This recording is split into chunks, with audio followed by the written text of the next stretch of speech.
Assalamualaikum warahmatullahi wabarakatuh. Waalaikumsalam Perkenalkan, warahmatullahi wabarakatuh. eh, kami dari kelompok 3 dari mata kuliah kewirausahaan. Di sini kami akan mempresentasikan mengenai tugas dari Bapak Sirajuddin Hasbi, yaitu mengenai eh, bisnis model atau dari usaha yang dilakukan. Jadi di sini kami memilih menggunakan nama brand yaitu bernama Sabu. Jadi Sabu ini adalah singkatan dari salad buah seperti itu. Mungkin bisa next slide selanjutnya. Oke, ini selanjutnya yaitu ada anggota kelompok dari kelompok 3. Yang pertama ada Mbak Vida Hayati dengan NIM akhir 007. Kemudian ada Mbak Putri Anggraini dengan NIM akhir 042. Selanjutnya ada Mbak Muiza Alfi dengan NIM akhir 060. Dan ada Mbak Puput Novita dengan NIM akhir 116. Kemudian ada saya sendiri dengan NIM akhir 133. Lalu ada Mbak Sheila Nadia dengan NIM akhir 164. Oke, next.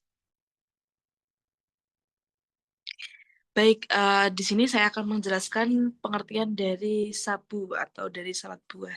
Jadi, alasan kami mengapa kami memilih nama sabu dan memilih mengapa untuk menjual salad buah, karena salad buah adalah salah satu menu yang sehat yang bisa mendukung masyarakat untuk memulai hidup sehat, terutama bagi mahasiswa atau mungkin orang yang mungkin tidak sempat untuk membuat masakan yang sehat di setiap harinya gitu. Jadi bisa lebih simpel untuk beli aja di kita atau di pasaran gitu.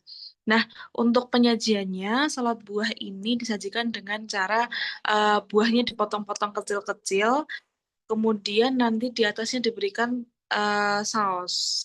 Mungkin seperti sausnya ini berasa asam dan manis karena ada campuran dari mayones, ada yogurt, kemudian juga ada susu kental manis gitu. Kemudian nanti di akhir diberikan parutan keju. Nah, kemudian salad buah ini dikemas menggunakan cup ukuran 200 ml berbentuk kotak. Kemudian nanti juga ada tambahan topping seperti Nutrijel seperti itu. Baik, selanjutnya bisa dilanjutkan oleh teman saya. Lalu analisis pasar, yang pertama adalah tren konsumsi makanan sehat. Konsumsi makanan sehat seperti salad buah semakin meningkat di Indonesia, terutama di kalangan mahasiswa, pekerja muda, dan masyarakat yang peduli kesehatan.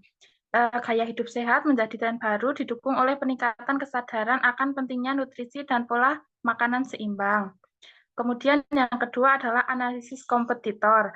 Meskipun pilihan salad buah di desa sekitar kampus masih terbatas, tetap perlu memperhatikan persaingan dari penjualan makanan yang lain seperti jus buah, gorengan, atau cemilan cepat saji.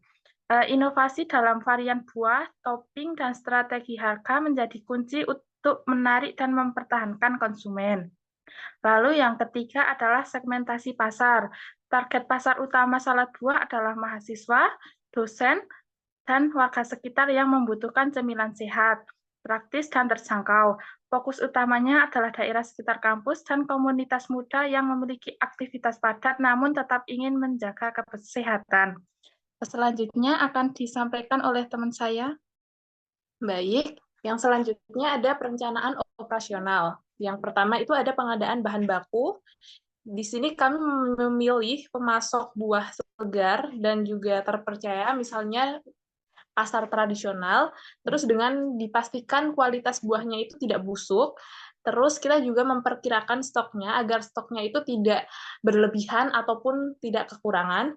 Terus juga disimpan di kulkas agar menjaga kesegaran buah. Terus yang kedua ada persiapan produk dengan menjaga kebersihan, terus dengan peralatan juga seperti pisau, wadah, ataupun peralatan yang lain yang dibutuhkan.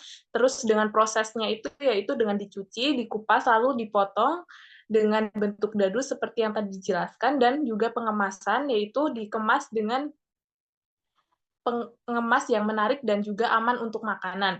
Terus juga ada yang ketiga, penjualan dan distribusi. Kita memilih lokasi yang strategis, misalnya seperti kampus, terus pokoknya yang rame. Terus ada harga. Harga itu ditetapkan dengan harga yang kompetitif dan juga menguntungkan. Terus dengan pelayanan yang ramah, terus melakukan promosi melalui sosial media seperti WA, Instagram, gitu-gitu, terus dengan pengiriman, dengan menyiapkan sistem pengiriman yang cepat dan juga terpercaya. Terus yang keempat, ada manajemen operasional, dengan mengatur jadwal yang efektif, terus kita mencatat juga pengeluaran dan pemasukan, terus mencatat stok secara rutin, dan yang terakhir yaitu melakukan evaluasi berkala untuk perbaikan selanjutnya. Terus yang selanjutnya akan dijelaskan oleh teman saya. Baik, selanjutnya adalah perencanaan keuangan. Di sini perencanaan keuangan itu terbagi 4. Yang pertama adalah modal awal. Di sini untuk pembelian peralatan seperti wadah kemasan dan bahan awal. Nah, untuk kulkasnya itu sudah tersedia, jadi kami tidak memerlukan pengeluaran untuk membelinya. Lalu yang kedua adalah proyeksi biaya operasional. Ini tuh untuk biaya rutin, pembelian bahan baku seperti buah, susu, keju, kemasan, dan transportasi. Lalu yang ketiga, proyeksi pendapatan. Nah, berdasarkan penjualan harian atau mingguan dan didapatkan dari asumsi target pasar dan harga per porsinya. Dan yang terakhir adalah analisis kelayakan, yaitu hitungan BEP atau break even point, laba kotor dan bersih, serta ROI. Materi selanjutnya akan dijelaskan oleh teman saya. Ada strategi pemasaran. Yang pertama ada pemasaran digital, memanfaatkan Instagram, TikTok, dan WhatsApp untuk menjangkau target pasar anak, muda, dan ibu rumah tangga. Di sini kelompok kami lebih menekankan pada pemanfaatan WhatsApp untuk menjangkau target pasar anak muda dan ibu rumah tangga. Tidak hanya itu, yang membeli itu juga ada anak kecil serta bapak-bapak. Untuk outlet offline, membuka booth di pusat perbelanjaan, sekolah, atau pasar kaget. Namun di kelompok kami itu menggunakan sistem PO. Selanjutnya ada jasa pengiriman, yaitu bekerja sama dengan GoFood, GrabFood, dan kurir lokal. Namun di kelompok kami lebih pada sistem COD. Selanjutnya ada promosi dan diskon, memberikan potongan harga saat launching, paket hemat, dan sistem member loyalty. Untuk selanjutnya akan dijelaskan oleh teman saya.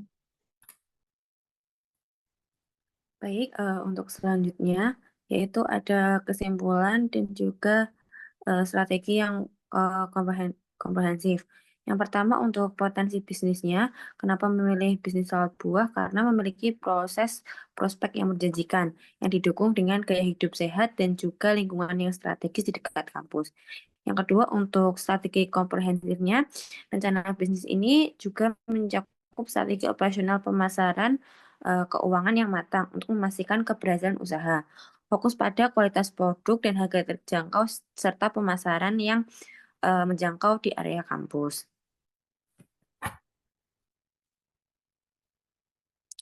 Selanjutnya untuk cost structure-nya di sini kami membaginya menjadi 2, yaitu fokus pada bahan baku dan juga pengemasan. Untuk bahan baku kita menghabiskan dana sebesar Rp75.000 untuk pembelian buah semangka, buah naga, buah stroberi, buah pir, dan juga buah melon.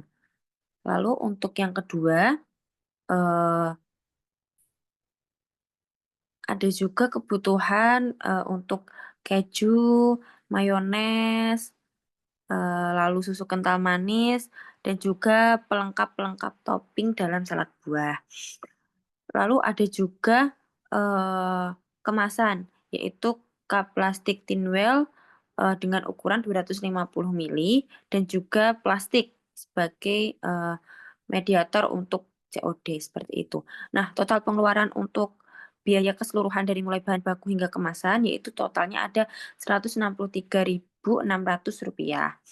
Nah, hasil ini menghasilkan sebesar 25 piece salad buah yang berhasil kami jual. Nah, total pendapatan kami yaitu 250 karena di harga 10.000 per salad buahnya. Sehingga kami mendapatkan pendapatan sebesar 250. Lalu untuk modal awal kami untuk berjualan yaitu sebesar Rp163.600. Sehingga kita mendapatkan laba atau keuntungan sebesar Rp86.400 seperti itu. Selanjutnya, ini untuk bukti dan testimoninya kita menjangkau konsumen dari mulai anak-anak, lalu teman-teman dan juga orang tua dari anak-anak. Di situ juga sudah tertera testimoni dari setiap pembeli yang kami dokumentasikan.